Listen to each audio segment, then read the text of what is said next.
right, ladies? I'm not cold. Now, Mr. Hale, you tell Mr. Henderson just what you saw when you came here yesterday. By the way, has anything been moved? Are things just the way you kept them yesterday? It's just the same. When it dropped below zero last night, I thought I'd better send out Frank to build us a fire. No use in getting pneumonia with a big case on. But I told him not to touch anything, except for the stove. And, you know, Frank. Somebody should have been left here yesterday. Oh, yesterday. When I had to send Frank to Memorial Center for that man who went crazy, I want you to know I had my hands full yesterday. But I knew you could get back from Omaha by today, and as long as I went over everything here myself. Well, Mr. Hale, why don't you tell just what happened when you came here yesterday morning? Well, Harry and I had started to town with a load of potatoes. We came along the road from my place, and as I got here, I said, I'm going to see if I can't get John Wright going with me on a party telephone. We had talked about it once before, but he put me off, saying folks talk too much anyways, and all he asked was for some peace and quiet. I guess you know about how much the man talks himself. But I thought if I went to the house and talked about it before his wife, though I said to Harry that I didn't know as what his wife wanted made much a difference to John. Let's talk about that later, Mr. Hale. I do want to talk about that, but tell now just what happened when you came in the house. I didn't hear or see anything. I knocked at the door and all was quiet inside. I knew they must be up. It was past 8 o'clock. So I knocked again and I thought I heard somebody say, "Come in." I wasn't sure. I'm not sure yet. But I opened the door, this door, and in that rocker sat Mrs. Wright. And what was she doing? She was rocking back and forth. She had her apron in her hand and was kind of pleading at me. And how did she look? Well, she looked a little calm, but I don't really think she minded that I came in. She didn't really pay much attention. I said, "How do, Mrs. Wright? It's cold, ain't it?" She said, "Is it?" and went on, pleading at her apron. Why, I was surprised. She hadn't asked me to come to the stove or to sit down, but just sat there, not even looking at me. So I said, "I want to see John." And at this she laughed. I guess you could call it laughing. I thought of Harry and the team outside, so I said a little sharp, "Can't I see John?" "No," she said. "Well, ain't he home?" I asked. "Yes," she said. "He's home." "Well then, why can't I see him?" I asked, out of patience. "Because he's dead." "Dead!" I said. She just nodded her head, not getting a bit excited, but rocking back and forth. "Why, where is he?" I asked, not knowing what to say next. She just pointed up the stairs, like that. I started for the stairs with the idea of going up there. I walked from there to here, and then I stopped and said, "Why, what did he die of?" "He died of a rope around his neck," she said, and went on, pleading at her apron. Well, I went outside. I called Harry. I thought I might need help. We went upstairs, and there he was, lying. I think I'd rather have you show me that upstairs where you can, point it all out. Just continue with the rest of the story. Well, my first thought was to get that rope off. It looked, oof. But Harry, he went right up to him and he said, "Nope, he's dead all right, and we better not touch anything." So we went back downstairs, and she was still sitting that same way. "Has anybody been notified?" I asked. "No," she said. "Who did this, Mrs. Wright?" asked Harry. He said it businesslike, and at this she stopped cleaning at her apron. "I don't know," she said. "You don't know?" said Harry. "No," she said. "Weren't you sleeping in the same bed with him?" asked Harry. "Yes," she said, "but I sleep on the inside." "Somebody slipped a rope around his neck and strangled him, and you didn't wake up?" said Harry. "I didn't wake up," she said. We must have looked as if we couldn't see how this could be. For after a moment she said, "I sleep sound." Harry was going to ask her a few more questions, but I thought we ought to let her tell her story first to the coroner or to the sheriff. So Harry ran as fast as he could to River's place, where there's a telephone. And what did Mrs. Wright do when she knew you had gone to the morning? Well, she moved from that rocker to this chair over here and sat down, holding her hands together, looking down. I thought I ought to make some sort of conversation, so I told her I had come to see if John wanted to go in on the party telephone. And at this she laughed, and then she stopped and looked at me, scared. I wouldn't call it scared. I wouldn't like to say it was. Soon Harry got back, and then Dr. Lloyd came in, and you, Mr. Peters, and well, I guess that's all I know that you know. Well, I guess we'll go upstairs and then out to the barn and around there. You convinced that there is nothing important here, nothing that would point to any motive? Nothing here but kitchen things.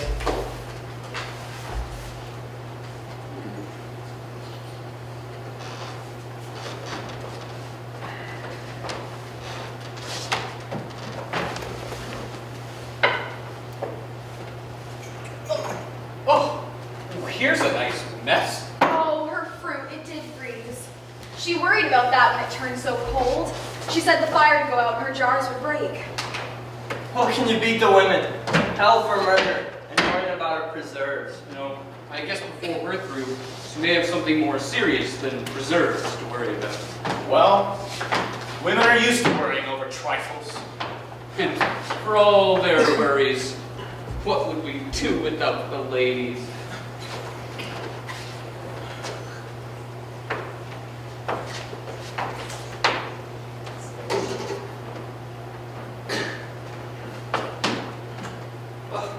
Dirty towels! Wow, not much of a housekeeper, would you say, ladies? There's a great deal of work to be done on a farm. To be sure. And yes, I know there are some Dixon County farmhouses that do not have such roller towels. Those towels get dirty awful quick. And men's hands aren't always as clean as they might be. Ah, loyal to your sex. I see. But you and Mrs. Wright were neighbors. I suppose you were friends, too, huh? I've not seen much of her of late years. I've not been in this house. It's more than a year. Why was that? You didn't like her? I liked her all well enough. Farmers' wives have their hands full, Mr. Henderson. And then, Yes. well, it never seemed a very cheerful place. Why? No. It's not very cheerful. I shouldn't say she had the homemaking instinct. Well, I don't know as Wright had either. How do you mean that? They didn't get on very well. No, I don't mean anything.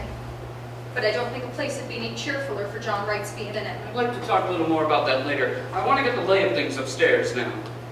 I suppose anything Mrs. Peters does will be all right. She was to take in some clothes and a few things. You know, we left in such a hurry yesterday. Yes, but I would like to see what you take, Mrs. Peters, and keep an eye out for anything that might be of any use to us. Yes, Mr. Henderson.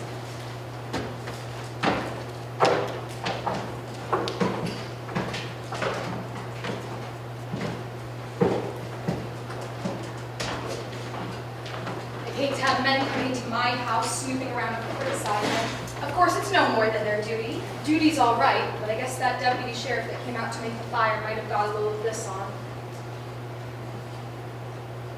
Wish I'd thought of that sooner. You know, it seems mean to talk about her for not having things slicked up when she had to come away in such a hurry. She had red set.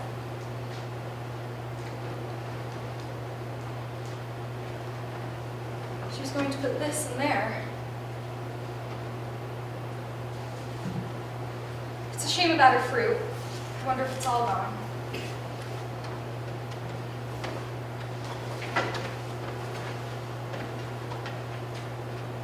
Yes, I think there's some here that's all right, Miss Peters.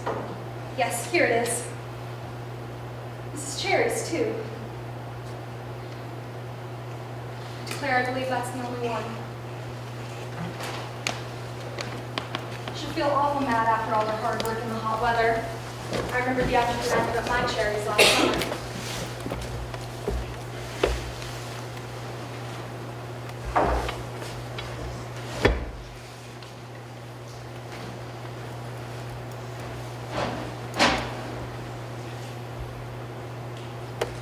Well, I must be getting those things from the front room closet.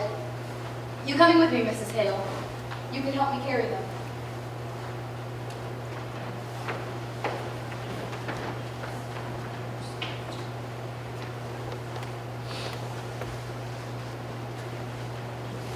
My, it's cold in there.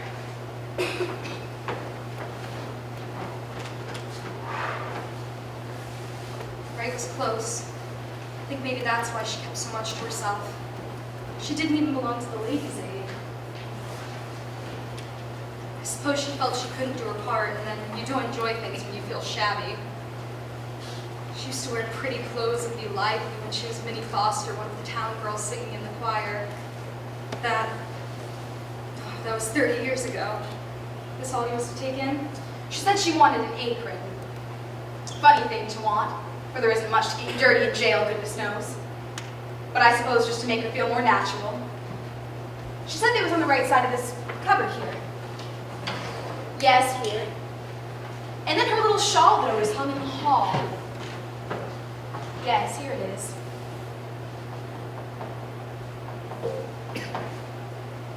Mrs. Peters? Yes, Mrs. Hale. Do you think she did it? Oh, I don't know. Well, I don't think she did. Asking for an apron, her little shawl, worrying about her throat. Mr. Peters says it looks bad for her. Mr. Henderson is awful sarcastic in his speech, and he'll make fun of her saying she didn't wake up. Well, John Wright didn't wake when they were slipping that rope under his neck. No, it's strange. It must have been done awful crafty and still.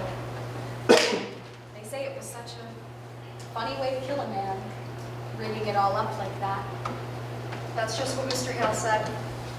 There was a gun in the house. He says that's what they can't understand. Mr. Henderson said that what was needed for the case was a motive. Something to show. Anger or sudden feeling. Well, I don't see any signs of anger around here.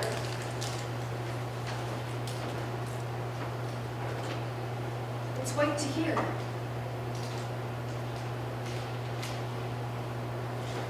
I wonder how they're finding things upstairs.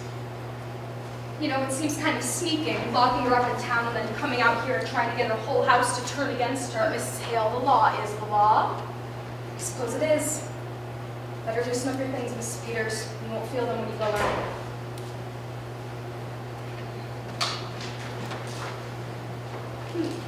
She was piecing a quilt.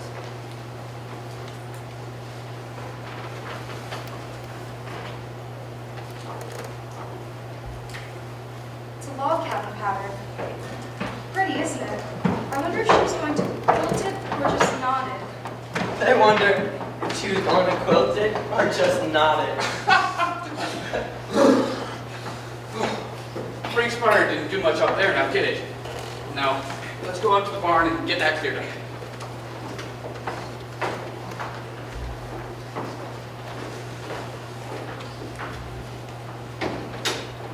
I don't see as there's anything so strange, our taking up our time with little things while we're waiting for them to get the evidence. I don't see as it's anything to laugh about. Of course, they've got awful important things on their minds. Mrs. Peters, look at this. This is the one she was working on, and look at it. All the rest has been so nice and even, and look at the sewing, it's all over the place. Why, it looks as if she didn't know what she was about.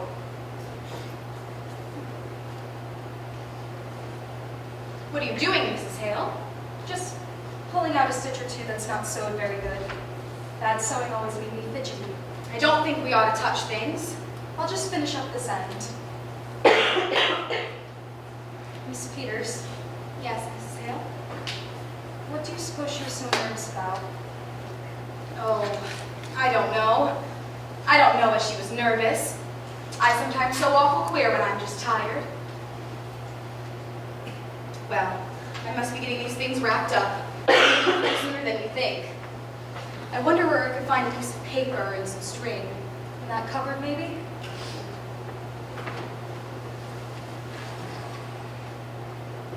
Why, here's a bird cage.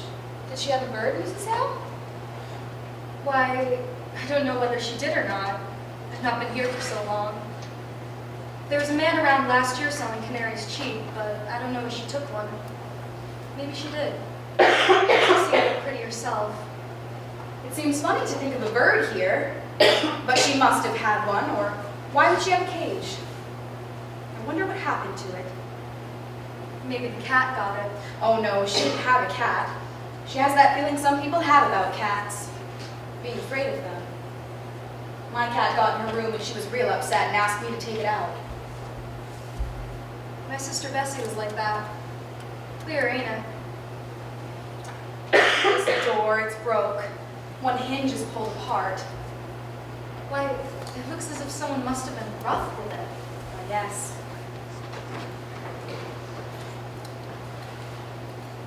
I wish if they're going to find any evidence, they'd be about it. I don't like this place. I'm not glad you came with me, Mrs. Hale. It would be lonesome for me sitting here alone. Wouldn't it? But I tell you what I do wish, Mrs. Peters. I wish I'd come over here sometime when she was here. Wish I had. But you must have been awful busy, Mrs. Hale, with your house and your children. I could have come. I stayed away because it weren't cheerful, and that's why I ought to have come. Never liked this place. Maybe because it's down in a hollow and you don't see the road. I don't know what it is, but it's a lonesome place and always was. I wish I'd come over here to see Minnie Foster sometime.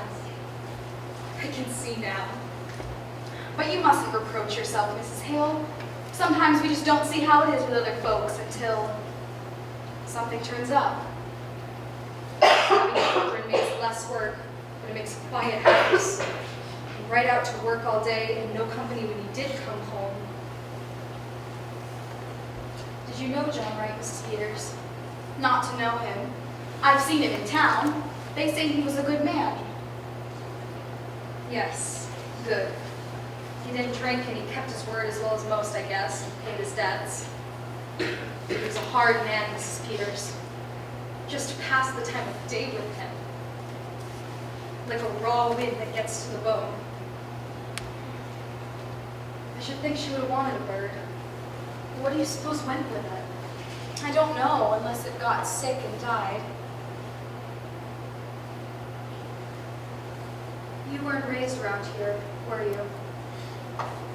You didn't know her? Not until they brought her yesterday. She, come to think of it, she was kind of like a bird herself. Real sweet and pretty, but kind of timid and fluttery. How she did change. I'll tell you what, Mrs. Peters. Why don't you take the quilt in with you? You might take up her mind. Well, I think that's a real nice idea, Mrs. Hale. There couldn't possibly be any objection to it, could there? But what would I take? I wonder if her patches are in here and her things. Here's some red. I suppose this has sewing things in it. What a pretty box. It looks like something somebody would give you. Maybe her scissors are in here. No. There's something wrapped up in this piece of silk. Why, this isn't her scissors. Oh, Mrs. Peters, it's the bird. Mrs. Peters, look at it, its neck, look at its neck. It's all other side too. Somebody wrapped its neck.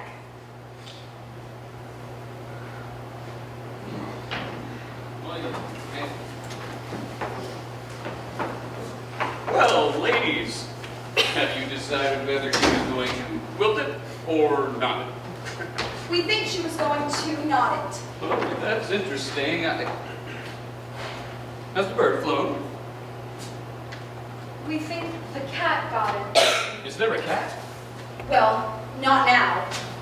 They're superstitious, you know. They leave. No sign of anyone coming in from the outside? Their own rope? Now, let's go back upstairs and go over this piece by piece. There must have been somebody who just right.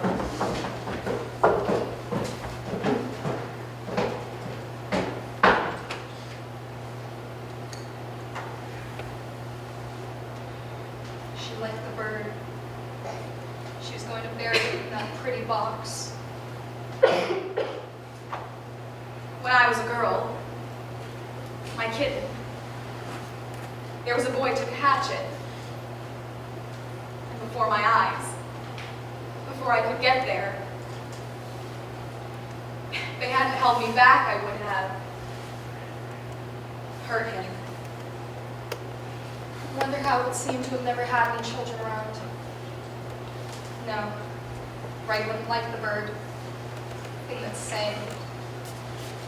She used to sing. He killed that too. We don't know who killed the bird. I knew John Wright. It was an awful thing that was done in this house that night, Mrs. Hale. Killing a man while he slept. Slipping a rope around his neck that choked the life out of him. His neck choked the life out of him. We don't know who killed him. We don't know.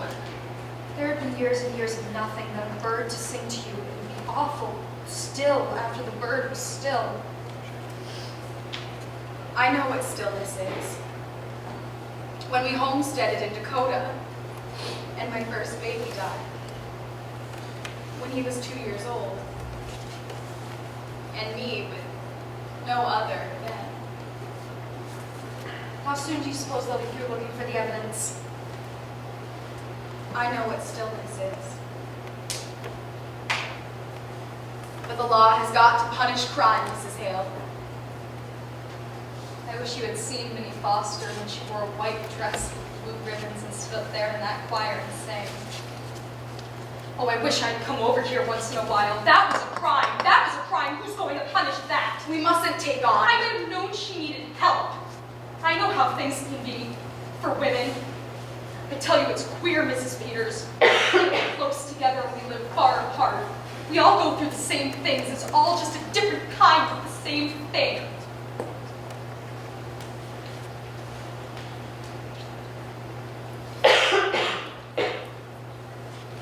If I was you, I wouldn't tell her her fruit was gone.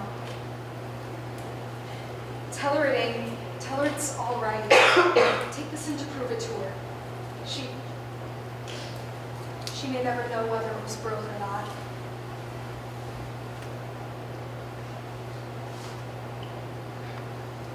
My, it's a good thing the men couldn't hear us. Wouldn't they just laugh? Getting all stirred up over such a thing as a dead canary. As if that could have anything to do with... Wouldn't they laugh? Maybe they would. No, Peters, it's all perfectly clear except for a reason for doing it, but you know the juries when it comes to women. Now, if there was some definite thing, something to show, something to make a story about, something that would connect up with this strange way of doing it.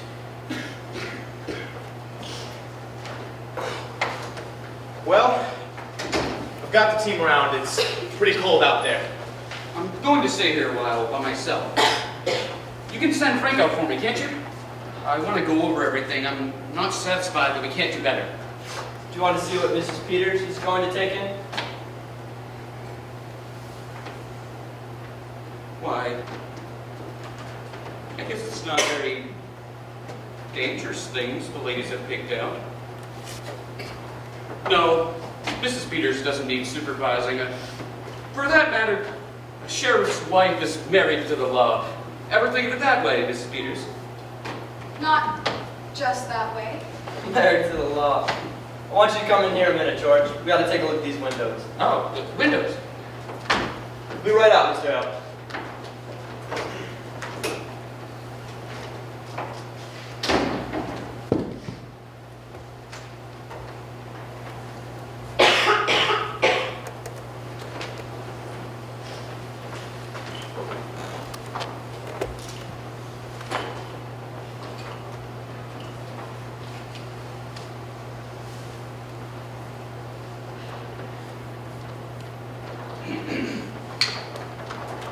Well, Henry, at least we figured out she wasn't going to quilt it. She was going to, what is it you call it, ladies? We call it knotted, Mr. Henderson.